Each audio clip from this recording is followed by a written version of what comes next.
August 30th, 1944. A German Wehrmacht intelligence officer sits in a makeshift command post outside Metz, France, staring at a map covered in red pins. Each pin represents an American position. He's counting the days since D-Day, calculating fuel consumption, railway tonnage, bridge capacity. By every metric he knows, Patton's Third Army should have stopped moving 2 weeks ago. Their railways? Destroyed by the Luftwaffe before the retreat. Their bridges? Blown up by German engineers. Their supply depots? 400 miles behind the front lines. The math is simple. You cannot move an army of 400,000 men, 1,000 tanks, and 2,000 artillery pieces across France without fuel, without ammunition, without food. It is physically impossible, and yet Patton's tanks are still rolling. His artillery is still firing. His men are still pushing east. The German officer circles another American advance on his map. Then another. Then another. He puts down his pencil. Wie machen Sie das? He whispers. How are they doing this?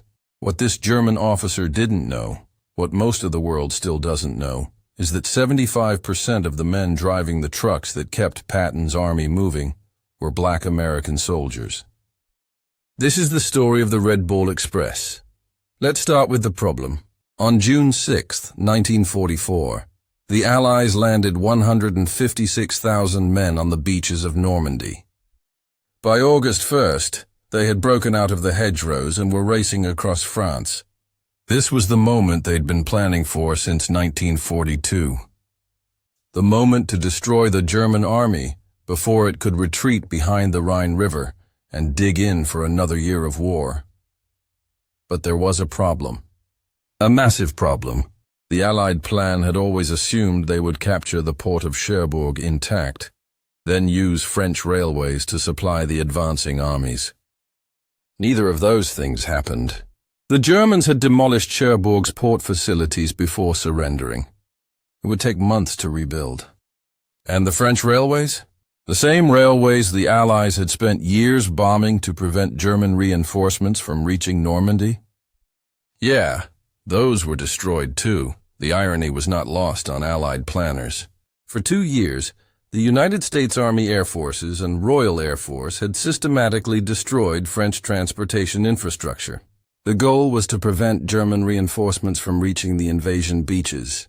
Operation Point Blank, the combined bomber offensive, had targeted rail yards, bridges, tunnels, and marshalling areas across northern France.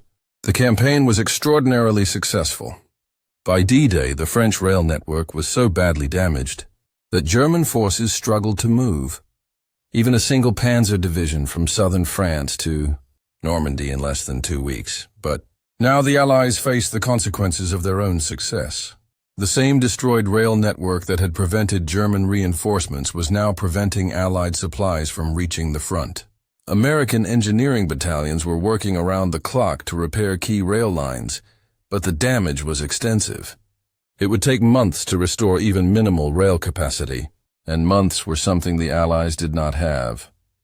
So here's what the Supreme Allied Commander, Dwight Eisenhower, was facing in August 1944. His armies were 250 miles from their supply depots in Normandy. They were consuming 800 tons of supplies per day. Actually, that's a conservative estimate.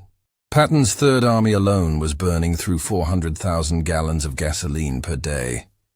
A single armored division required 300 tons of supplies daily just to maintain operations.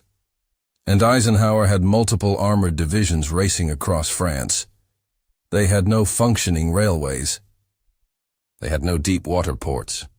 The artificial Mulberry harbors constructed off the Normandy beaches were handling some traffic, but they were designed as temporary facilities and were already operating beyond their intended capacity.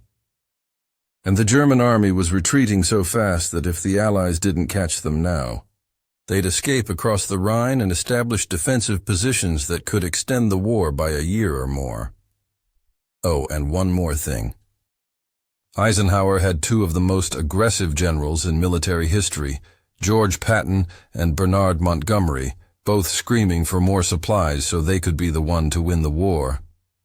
Patton, commanding the U.S. Third Army, was convinced he could drive straight to Berlin if given enough fuel.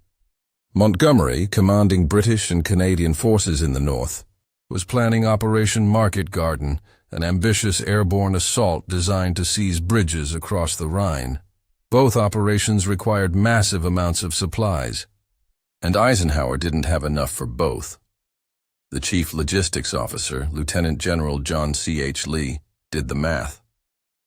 To keep the advance going, they needed to deliver 12,500 tons of supplies every single day, using trucks, across 400 miles of bombed-out French roads, with an army that was moving east faster than the supplies could catch up. Lee was a West Point graduate, class of 1915. He had spent his entire career in logistics and quartermaster operations. He understood supply chains better than almost anyone in the Army, and even he wasn't entirely sure this plan would work. The numbers were staggering. 12,500 tons per day meant approximately 5,000 truck trips daily. Each truck would need to make the 800-mile round trip from Normandy to the front and back. At an average speed of 25 miles per hour, accounting for road conditions, that meant 32 hours of driving time, plus loading and unloading, plus maintenance, plus rest for the drivers. Actually, forget rest for the drivers. There wasn't time. When Lee presented this plan to Eisenhower, the room went silent. One British officer called it arithmetically impossible. A French liaison officer said the roads couldn't handle that much traffic. The roads in question were narrow country lanes, barely wide enough for 2 trucks to pass. Many had been damaged by bombing and shelling. Some bridges had weight limits that would prevent heavily loaded trucks from crossing. Even Eisenhower looked skeptical, but Lee had one advantage.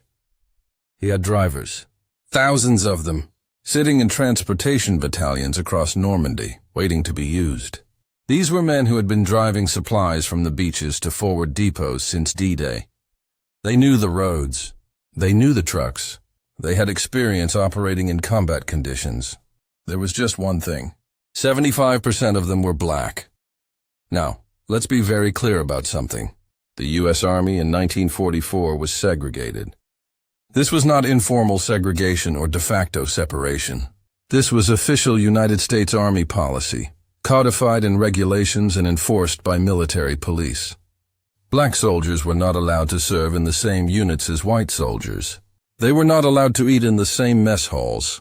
They were not allowed to use the same bathrooms. They were not allowed to sleep in the same barracks. They were not allowed to attend the same recreational facilities. And they were definitely not supposed to be in combat roles. The Army's official position, documented in pre-war studies and training manuals, was that black soldiers lacked the cognitive ability and emotional temperament for combat. This was not the opinion of a few prejudiced officers. This was institutional policy based on what the Army claimed was scientific research. The Army War College had produced studies in the 1920s and 30s concluding that black soldiers were unsuitable for combat. These studies were used to justify limiting black soldiers to support roles. So where did the Army put black soldiers? Transportation, quartermaster, construction, port operations, laundry and bath units, graves registration. The jobs that required 20-hour shifts of backbreaking labor that white soldiers didn't want to do. The jobs that white officers considered appropriate for black soldiers. The jobs that were officially classified as non-combat, even though they frequently operated in combat zones and under fire. By August 1944, there were approximately 23,000 black soldiers in transportation battalions in France. This represented about 75% of all truck drivers in the European theater. They had been driving supplies from the beaches to the front lines since D-Day. They had been working in 24-hour rotations, often with minimal rest. They had been driving through artillery fire, air attacks, and German ambushes. They had been doing the essential work that kept the invasion going. And they were about to become the most important unit in the European theater. But before we get to that, we need to understand what these men had already been through. The transportation battalions were activated in the United States in 1942 and 43. The men were trained at facilities across the country, often in the South where segregation was most strictly enforced. They learned to drive the GMC 2.5-ton truck, which became the backbone of American logistics. They learned basic vehicle maintenance. They learned convoy procedures. They learned how to navigate with maps and compasses. They learned how to operate in blackout conditions. And they learned that no matter how well they performed, they would never receive the same recognition as white soldiers. Black soldiers were paid the same as white soldiers of equivalent rank, one of the few areas where the Army maintained equality. But in every other respect, they were treated as inferior. They were subjected to racial slurs by white officers and enlisted men. They were given the worst equipment, the oldest vehicles, the least desirable assignments. When they shipped overseas, they traveled in segregated transport ships. When they arrived in England in preparation for D-Day, they were housed in segregated camps. The irony was that many of these men had volunteered for service. Despite knowing they would face discrimination, despite knowing they would be segregated, despite knowing their service would likely go unrecognized, they had volunteered to fight against Nazi Germany. They understood what fascism meant. They understood what Hitler represented, and they were willing to fight against it, even in an army that treated them as second-class soldiers. On August 25, 1944, Lieutenant General Lee activated Red Ball Express, an emergency truck convoy system named after the red balls that railroads painted on express freight cars to denote priority shipments.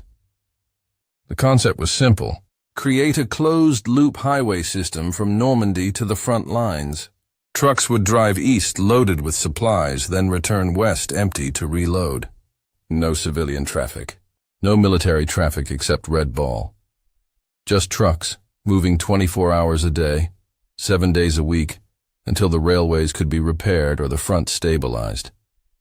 The Army requisitioned every available truck.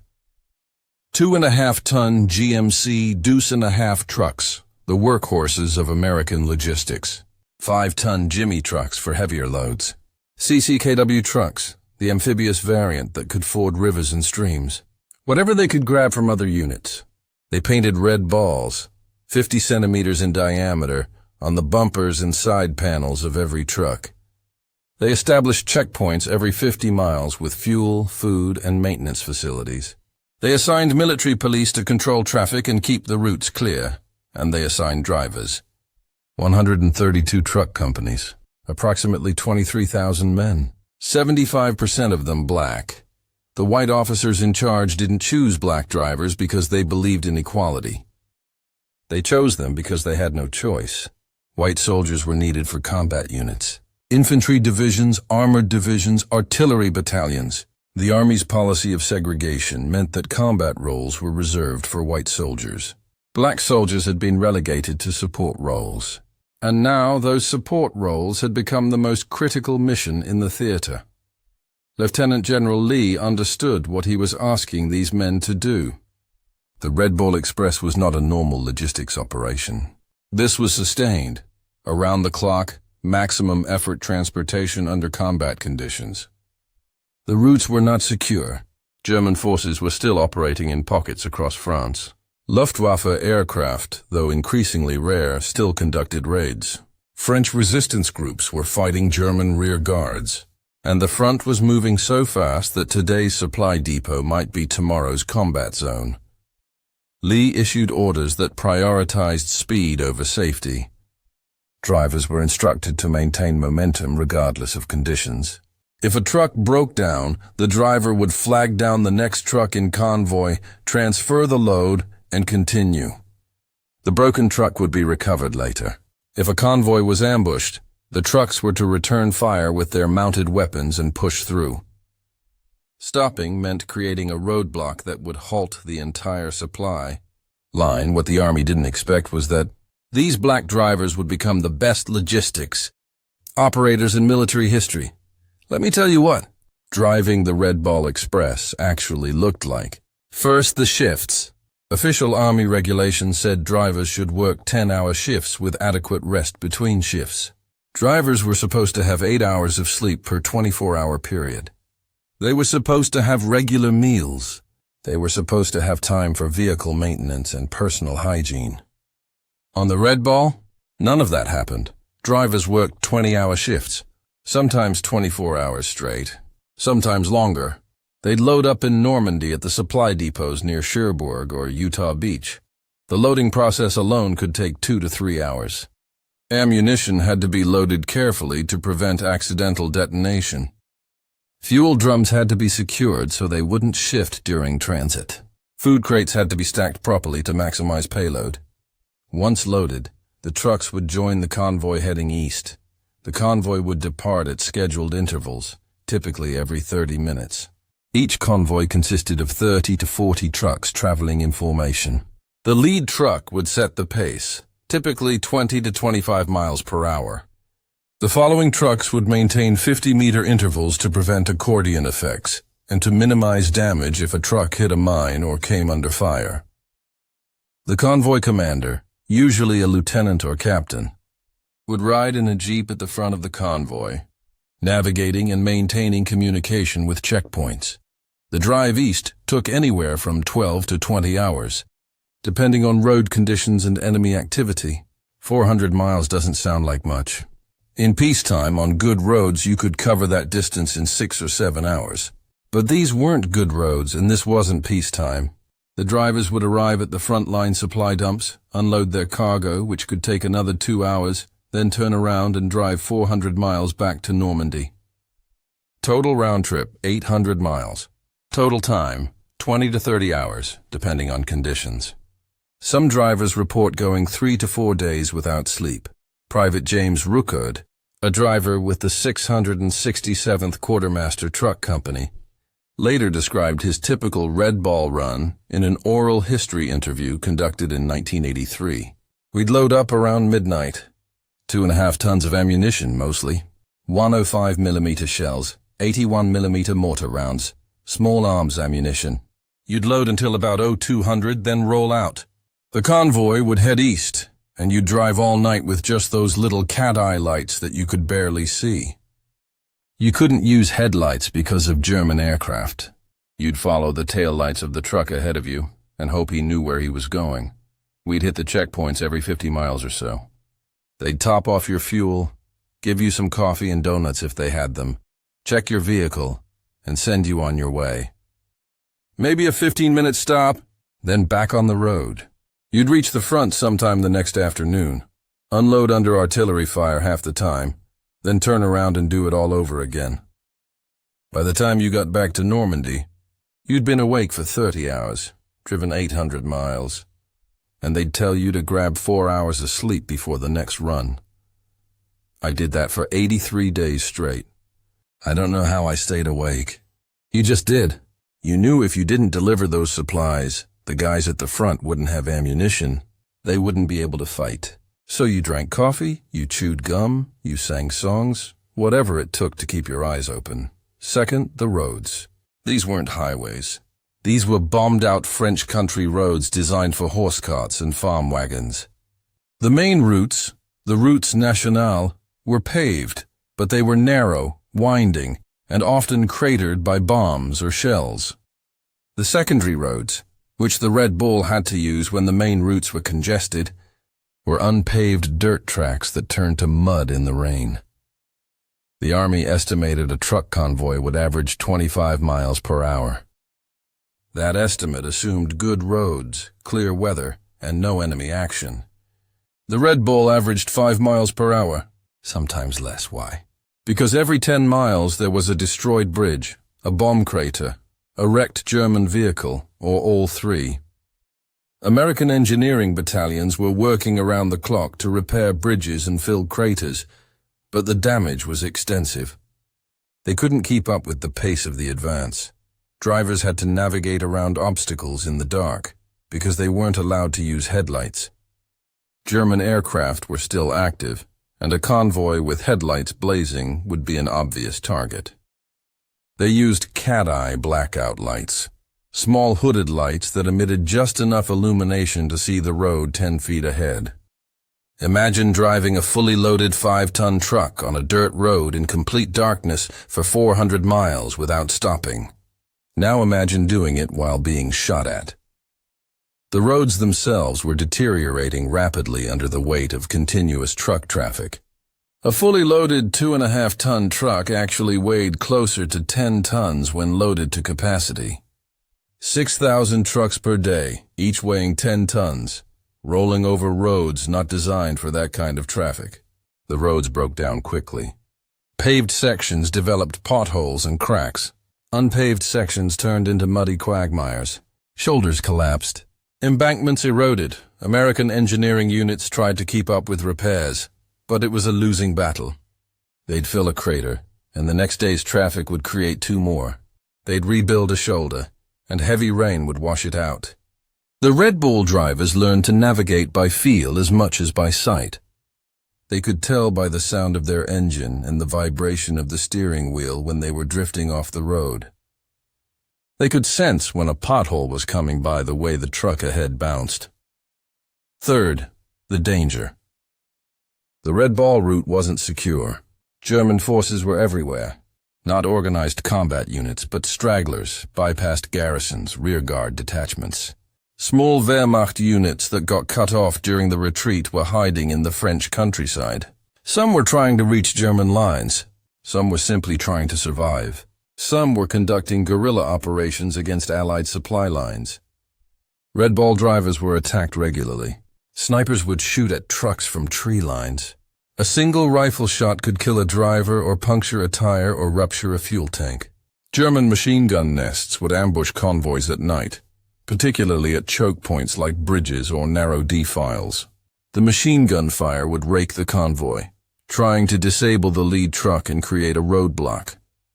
Luftwaffe fighters, though increasingly rare by August 1944, would strafe the roads during the day. A Focke-Wulf 190 could appear without warning, diving from altitude, its cannons and machine guns tearing into the trucks. The drivers were technically non-combat personnel. They were classified as service troops, not combat troops. But they carried weapons. Every truck had an M1 Garand rifle and a Colt 1911 pistol. Many trucks also carried Thompson submachine guns, Browning automatic rifles, or captured German weapons. Some trucks mounted 50 caliber machine guns on improvised ring mounts behind the cab. The drivers were authorized to return fire if attacked, and they did. There are numerous records of Red Ball drivers fighting off German ambushes, then getting back in their trucks and completing their deliveries on schedule. The 649th Quartermaster Truck Company reported engaging German forces on 17 separate occasions during the Red Ball operation. They suffered 3 killed and 11 wounded, but they never failed to deliver their cargo.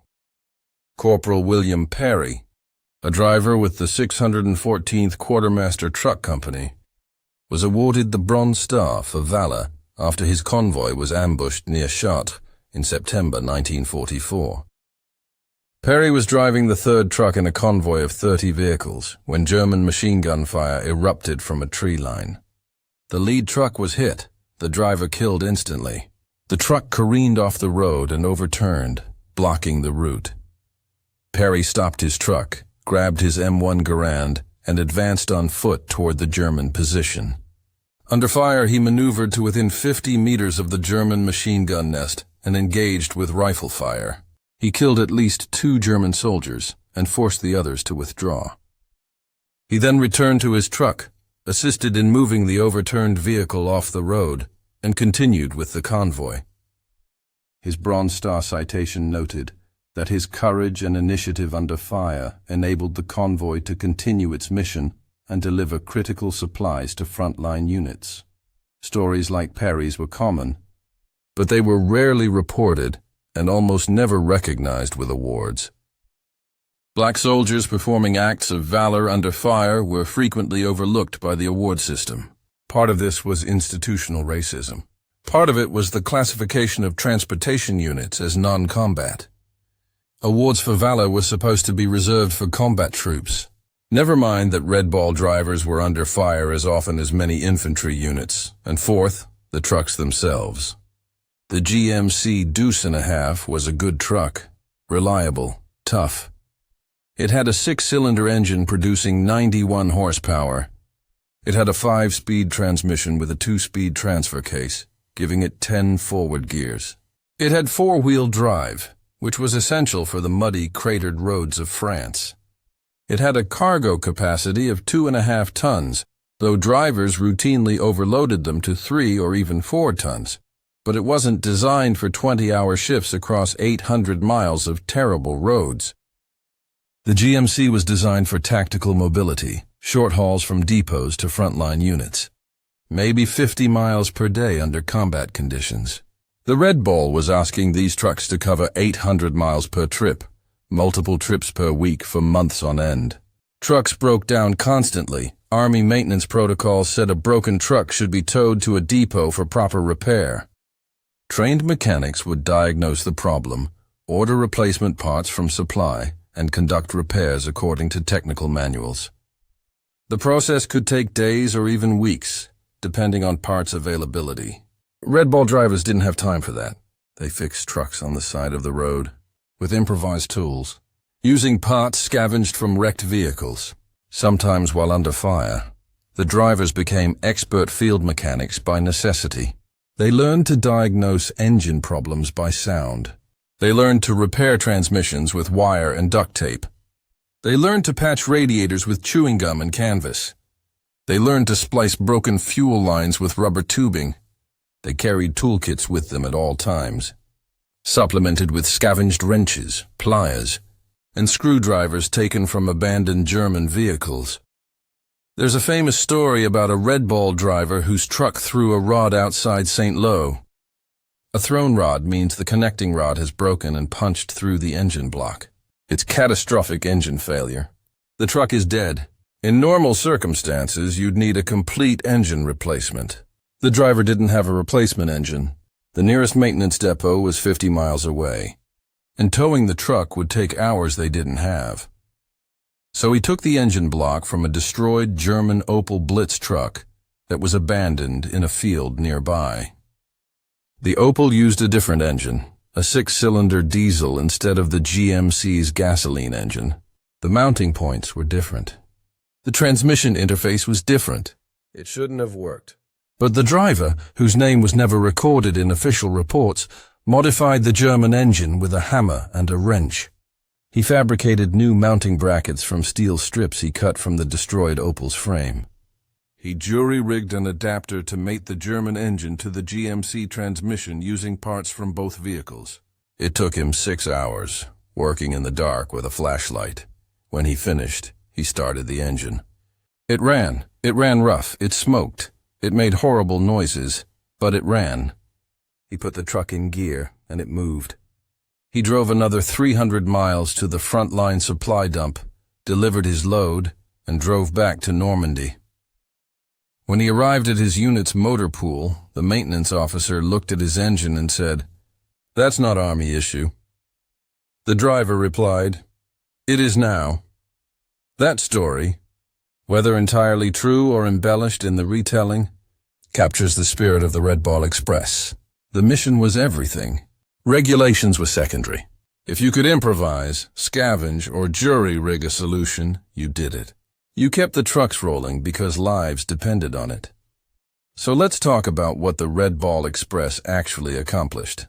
From August 25th to November 16th, 1944, 83 days, the Red Ball Express delivered 412,193 tons of supplies.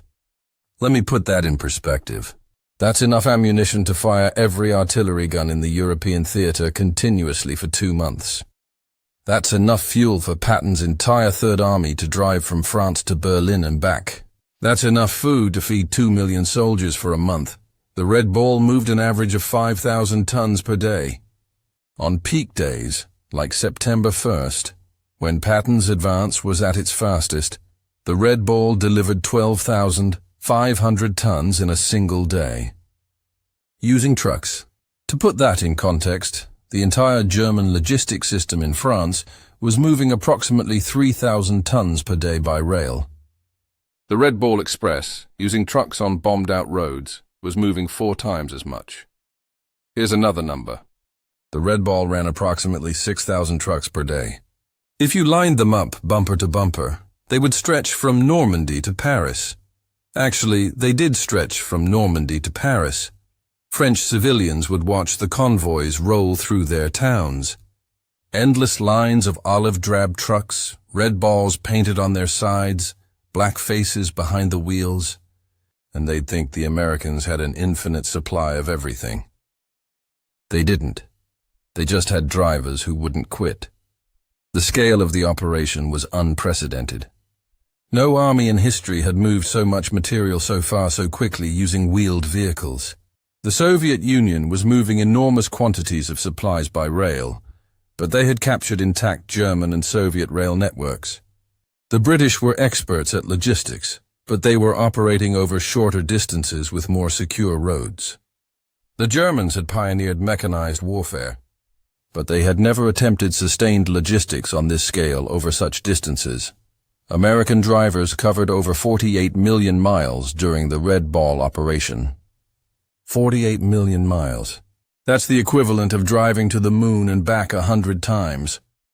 That's enough miles to circle the Earth at the equator 1,900 times.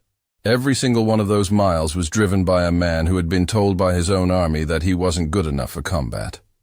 Now let's go back to that German intelligence officer. By September 1944, Wehrmacht commanders were desperately trying to understand how the Americans were maintaining their advance. German reconnaissance flights reported massive vehicle convoys moving east. But German logistics officers insisted it was impossible. They had calculated the tonnage requirements for an army of Patton's size. They had destroyed the railways. They knew the port of Cherbourg was unusable. By every military logistics doctrine they knew, by every historical precedent, the American advance should have stalled. German officers had studied military history. They knew Napoleon's Grande Armée had collapsed in Russia in 1812 because of supply failures. They knew the German army itself had nearly been destroyed in the Soviet Union in 1941 and 42 because of logistics problems. They knew that in modern warfare, armies run on fuel and ammunition, and when those run out, armies stop moving. It was a fundamental principle of war, and yet the Americans kept moving. One German general, Otto von Vietinghoff, wrote in his diary in September 1944, "The Americans have solved the logistics problem that our own army could not solve with railways. Their truck convoys operate at a scale we cannot comprehend. Either they have resources we cannot estimate, or they have found efficiencies we do not understand. Our intelligence reports indicate thousands of trucks moving continuously. Our pilots report roads filled with vehicles as far as they can see. Where are they getting all these trucks? Where are they getting all this fuel? Where are they getting all these drivers?" What von Vietinghoff didn't know was that the efficiencies were men working 20-hour shifts. Men who were fixing trucks with improvised parts. Men who were driving through the night without headlights. Men who were fighting off ambushes and continuing their missions. Men who were doing it all while being treated as second-class soldiers. Here's the dark irony. When Red Ball drivers would deliver supplies to frontline units, white soldiers would sometimes refuse to let them eat in the same mess tents.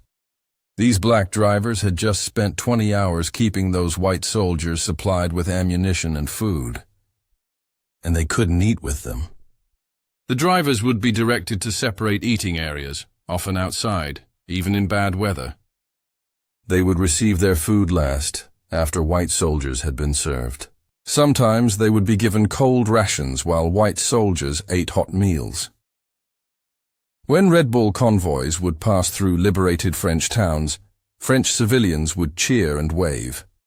The French had suffered under German occupation for 4 years. They saw the American trucks as symbols of liberation. They didn't care about the race of the drivers. They saw men who had come to free them. But when the convoys stopped for the night, white military police would enforce segregation. Black drivers had to set up separate camps, eat separately, sleep separately, use separate facilities. French civilians were often confused and offended by American segregation policies. France had racial prejudices, certainly, but nothing like the systematic segregation of the American military. French women would sometimes socialize with black soldiers, which infuriated white American officers and military police.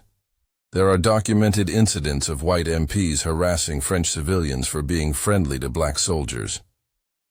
One Red Ball driver, Private First Class Leon Bass, later recalled in a 1995 interview, "We were fighting two wars, one against the Germans, one against our own army. The Germans wanted to kill us. Our own army just wanted to remind us we weren't equal. I'm not sure which was worse. At least the Germans were honest about wanting us dead."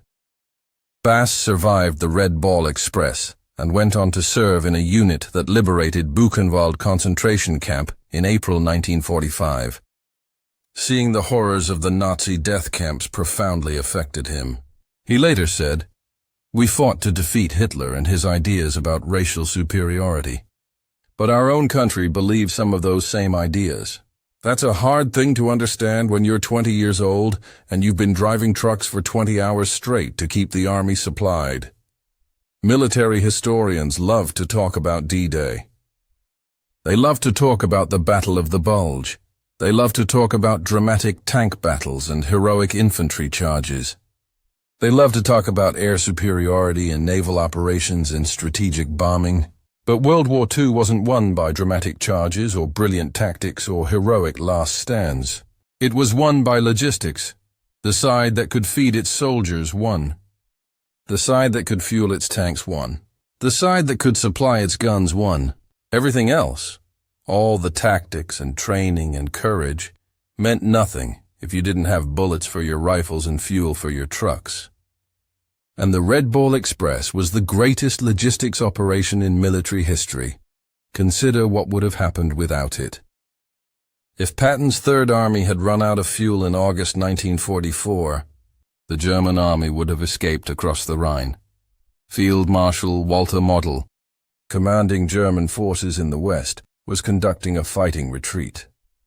He was trying to preserve his forces and establish a defensive line along the Rhine River and the Siegfried Line, the massive system of fortifications along Germany's western border.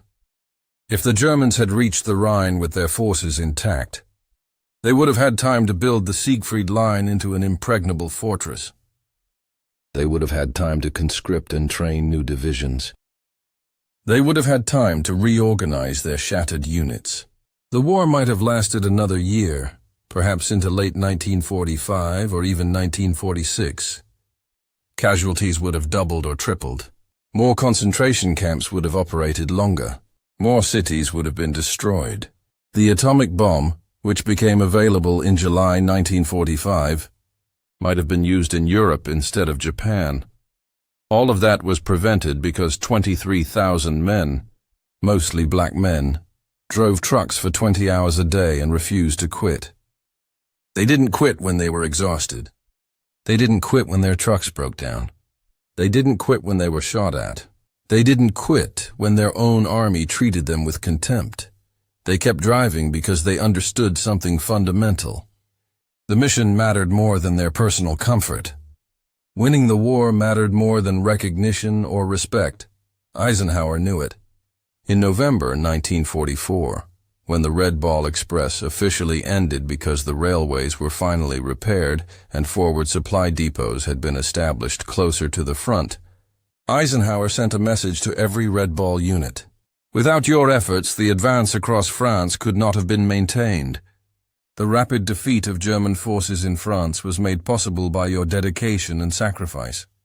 You have performed a service that will be remembered as one of the great achievements of this war. Every soldier in the European theater owes you a debt of gratitude." That message was classified for decades. It wasn't declassified until the 1970s. Why? Because the Army didn't want the American public to know that black soldiers had been essential to winning the war. If Americans knew that black drivers had kept Patton's army moving, if they knew that black soldiers had been instrumental in defeating Nazi Germany, It would undermine the Army's justification for segregation. It would raise uncomfortable questions about why black soldiers were considered good enough to risk their lives, but not good enough to serve alongside white soldiers. So what happened after the war? Most Red Ball Express drivers went home to a segregated America. They couldn't vote in the South. Poll taxes, literacy tests, and outright intimidation prevented black Americans from exercising their constitutional right to vote. They couldn't eat in most restaurants. Whites-only signs were ubiquitous across the South and common in parts of the North. They had to sit in the back of buses, drink from separate water fountains, use separate bathrooms. They faced housing discrimination, job discrimination, educational discrimination. Leon Bass, the Red Ball driver I quoted earlier, came home to Philadelphia in 1945. He tried to get a job as a truck driver. He had 3 years of experience driving military trucks under combat conditions. He had driven more miles than most civilian truck drivers would drive in a lifetime. He was turned down by every company he applied to. Why? Because they said they didn't hire coloreds. This man had driven supplies through German-held territory for 20 hours a day and helped win World War II, and he couldn't get a job driving a delivery truck in Philadelphia. Bass eventually became a teacher. He taught in Philadelphia public schools for decades. He became an educator and civil rights advocate. He spoke about his experiences in the war and about the Holocaust. He believed that education was the key to fighting racism, but he never forgot that his country had asked him to risk his life for freedom abroad while denying him freedom at home. The Red Ball Express received almost no recognition after the war. No unit citations, no medals, no parades, no memorials. It wasn't mentioned in most history books until the 1980s. Historians writing about World War II focused on battles and generals. They wrote about D-Day, the Battle of the Bulge, the crossing of the Rhine. They wrote about Eisenhower's strategic decisions, Patton's aggressive tactics, Montgomery's careful planning. Logistics was boring. Truck drivers weren't heroes, and black truck drivers, they weren't even worth mentioning. When Eisenhower wrote his memoir, Crusade in Europe, published in 1948, he dedicated 4 paragraphs to the Red Ball Express. 4 paragraphs out of a 500-page book. He acknowledged that the operation was essential, but he provided no details about who did the work or what conditions they faced. He didn't mention that 75% of the drivers were black. That detail was apparently not important enough to include. When Patton wrote his memoir, he mentioned the Red Ball Express once. One sentence. Our supply situation was maintained by an emergency truck convoy system. That's it. The man whose army had been kept, mobile by black drivers working 20-hour shifts, didn't think their contribution was worth more than a single sentence. The 1970 movie Patton, which won 7 Academy Awards, including Best Picture, doesn't mention the Red Ball Express at all. The film shows Patton's Third Army racing across France. It shows his frustration when fuel supplies run low. It shows him demanding more supplies from Eisenhower. But it never shows where those supplies came from, or who delivered them. The black drivers who made Patton's advance possible are invisible in the movie that celebrates his achievements. This erasure was systematic and deliberate. The official U.S. Army history of the European theater, published in the 1950s as part of the United States Army in World War II series, mentions the Red Ball Express in technical terms. It provides statistics about tonnage delivered and truck companies assigned, but it doesn't discuss the racial composition of those truck companies. It doesn't describe the working conditions. It doesn't tell the stories of individual drivers. The history reads as if the supplies moved themselves. For decades, the official narrative was that American logistics in World War II was a triumph of industrial organization and military planning, which was true. American industry produced enormous quantities of supplies. American planners organized efficient distribution systems. American engineers built ports and depots and maintained vehicles. But the reason it worked The reason supplies actually reached the front lines was because of men who drove 20-hour shifts, fixed trucks with improvised tools, and kept going when every other army in history would have stopped. 75% of those men were black, and nobody wanted to talk about it. The silence began to break in the 1980s. Historians started interviewing surviving Red Ball veterans. Oral history projects recorded their stories. Books began to appear that told the full story, including the racial composition of the truck companies and the discrimination the drivers faced. David P. Colley's book, The Road to Victory, The Untold Story of World War II's Red Ball Express, published in 2000, was one of the first comprehensive histories. But by then, most of the drivers were dead. They had lived their lives, worked their jobs, raised their families, and died without recognition for what they had done. They had helped win the most important war in human history, and their country had forgotten them. Or more accurately, their country had deliberately chosen not to remember them. Private James Ruckert, the driver I quoted earlier, worked as a postal clerk in Detroit after the war. He never spoke about his Red Ball service to his children. They didn't know he had been in the war until they were adults. When his daughter asked him why he never talked about it, he said, "What was there to talk about? I drove a truck. Nobody cared then. Why would they care now?" He died in 1998. He was 76 years old. He never received any recognition for his service beyond his basic campaign medals. Corporal William Perry, the driver who earned the Bronze Star for fighting off a German ambush, worked in a steel mill in Pittsburgh after the war. He kept his Bronze Star in a drawer. He never displayed it. When his grandson found it and asked about it, Perry said, "That was a long time ago. Different world." He died in 2003. His obituary mentioned that he was a World War II veteran. It didn't mention the Red Ball Express. It didn't mention his Bronze Star. There were exceptions. Some Red Ball veterans became active in civil rights organizations. Some became educators, determined to ensure that history wouldn't forget the contributions of black soldiers. Some testified before Congress about discrimination in the military, but most just went on with their lives, carrying the knowledge that they had done something important and that their country didn't care. The civil rights movement changed some of this. As black Americans fought for equality in the 1950s and 60s, World War II service became part of the argument for civil rights.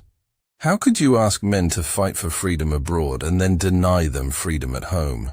How could you rely on black soldiers to defeat fascism and then treat them as second-class citizens? The hypocrisy became harder to ignore. The military began to desegregate. President Truman issued Executive Order 9981 in July 1948, ordering the desegregation of the armed forces. The process took years, and it wasn't completed until the Korean War, but it was a start. The Army could no longer officially segregate soldiers by race. Black soldiers could serve in combat units. They could eat in the same mess halls as white soldiers. They could be promoted to positions of authority over white soldiers. But even as the military integrated, the history of black soldiers in World War II remained obscure. The narrative of the war was written by white historians, based on documents produced by white officers, celebrating the achievements of white units. Black units were footnotes. Black soldiers were statistics. The Red Ball Express was a technical accomplishment, not a human story. In 2014, 70 years after the Red Ball Express, the U.S. Army finally erected a memorial at Fort Lee, Virginia. Fort Lee is home to the Army's logistics school, where soldiers train in quartermaster and transportation operations. The memorial is a bronze sculpture of a Red Ball driver standing next to his GMC truck. He's wearing a helmet and fatigues. He's holding a wrench in one hand and a map in the other. His face shows determination and exhaustion. The Red Ball insignia is visible on the truck behind him. The plaque reads, "The Red Ball Express. 23,000 soldiers who kept the Allied advance moving. 75% African American. August to November 1944. 412,000 tons delivered. 800 miles round trip. 20-hour shifts. Under fire. Unrecognized for decades. Unforgotten today, the memorial dedication ceremony included surviving Red Bull veterans now in their 90s. There were fewer than 20 still alive. They were wheeled out in chairs, wearing their old uniforms if they still fit, their service ribbons and medals on display. Army officials gave speeches about courage and sacrifice and the importance of logistics. A general praised their service and thanked them for their contribution to victory. One of the veterans, whose name was not recorded in news reports, was asked how he felt about finally receiving recognition. He paused for a long time before answering. Then he said, "It's nice, but it would have been nicer 70 years ago when my mother was alive to see it." She wanted to know if what I did mattered. I told her it did, but I don't think she believed me. She saw how they treated us when we came home. She saw that nobody cared. I wish she could have lived to see this memorial. I wish she could have known that what I did mattered. If you ever visit Fort Lee, stop and look at that memorial. And remember that wars are not won by dramatic battles. They're won by the people who do the unglamorous, exhausting, essential work that makes those battles possible. They're won by the people who keep working when they're exhausted, when they're under fire, when they're not appreciated. They're won by the people who understand that the mission is bigger than personal comfort or recognition. The Red Bull Express delivered 412,193 tons of supplies in 83 days. They kept Patton's Third Army moving when every logistics calculation said it was impossible. They helped end World War II 6 months earlier than it might have ended otherwise. Hundreds of thousands of lives were saved because the war ended sooner. Concentration camps were liberated sooner. Cities were spared further destruction, all because men drove trucks, and they did it while being treated as second-class soldiers in a segregated army. They did it knowing they wouldn't receive recognition. They did it knowing they would go home to a country that still considered them inferior. They did it anyway, because they believed in the cause. Because they believed that defeating Nazi Germany was worth the sacrifice. Because they believed that someday, maybe not in their lifetimes, but someday, America would live up to its promise of equality. Some of them lived to see that. The Civil Rights Act of 1964, the Voting Rights Act of 1965, the slow, painful progress toward racial equality. Some of them lived to see a black man elected President of the United States. Some of them lived to see their grandchildren attend integrated schools, live in integrated neighborhoods, work in integrated workplaces. Progress was slow, incomplete, and often frustrating. But it happened. And part of the reason it happened was because men like the Red Bull drivers had proven, beyond any doubt, that black Americans were equal in courage, skill, and dedication. The German Wehrmacht never understood what they were facing. They calculated logistics based on European military doctrine. They assumed that armies required railways to sustain operations over long distances. They assumed that truck transport was suitable only for short hauls over good roads. They assumed that no army could sustain the kind of supply operation the Americans were conducting. They were wrong about the logistics. And they were catastrophically wrong about the soldiers. German officers believed their army was superior because of training, discipline, and combat experience. They believed that German soldiers, educated in the Prussian military tradition, were inherently better warriors than American soldiers, who they viewed as undisciplined and soft. What they didn't understand was that American soldiers, black and white, were fighting for something bigger than military tradition. They were fighting to preserve democracy and defeat fascism. And when you're fighting for something you believe in, when you're part of a system that can produce unlimited supplies and deliver them under any conditions, training and tradition don't matter as much. The Red Bull Express was a microcosm of American strength in World War II. It wasn't elegant. It wasn't sophisticated. It was brute force logistics. Thousands of trucks, millions of gallons of fuel, billions of rounds of ammunition, all moved by men who worked until they couldn't work anymore, and then kept working. That was the American way of war. Not clever tactics or superior training, but overwhelming material superiority applied relentlessly until the enemy collapsed. And at the heart of that system were men who had every reason to quit and didn't. Men who faced discrimination from their own army and kept working. Men who drove through exhaustion and danger because they understood that their brothers at the front needed supplies. Men who proved, through their actions, that they were equal to any soldier in any army. When that German intelligence officer asked in August 1944, "Wie machen Sie das?" How are they doing this? The answer was simple.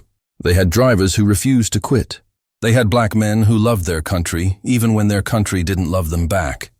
They had soldiers who understood that you don't fight for the country you have. You fight for the country you want to build. The Red Ball Express ran for 83 days. Then the railways were repaired, forward supply depots were established, and the emergency convoy system was no longer necessary. The trucks returned to normal operations. The drivers went back to routine supply runs. The red balls were painted over. The checkpoints were dismantled. The dedicated routes were opened to regular traffic. And the men who had made it all possible went back to being invisible. Back to being the soldiers nobody noticed. Back to being second class. Until decades later when historians finally started asking questions. Who delivered the supplies that kept the armies moving? Who drove the trucks that made victory possible? Who did the essential work that nobody wanted to talk about? The answer is 23,000 men. 75% of them black. All of them heroes. All of them forgotten for far too long. This is their story. The story of the Red Ball Express. The story of how black truck drivers won World War II.